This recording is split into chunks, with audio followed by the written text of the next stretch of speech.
चरित जे सुनत अघाही रस विशेष चिन्ह जाना नाही। जो मैंने श्रद्धा विश्वास सहित भगवान चरित्र को शुणती नहीं से माने विशेषकर रस को प्राप्त करि पारंती नहीं। से राम रस अद्भुत रस गोस्वामी जहाँ वर्णन करछंती भगवान शंकरंकर अनवद्य कृति श्री रामचरित मानस गोस्वामी तुलसीदास शंकर भगवानंकर मानस को ही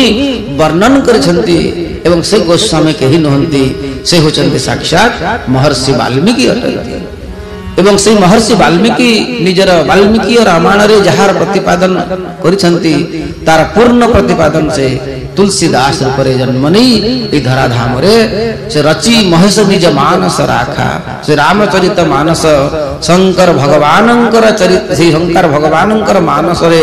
थिबा से चरित्र को रामचरित्र को से रामचरित मानस रूपरे स्थान दैछंती। कली कुटिल जीवन निस्तार हित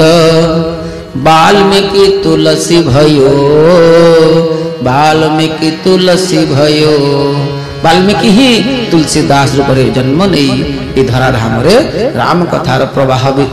प्रदान करिसंती। तो गोस्वामींकर चरित्र शंकर भगवान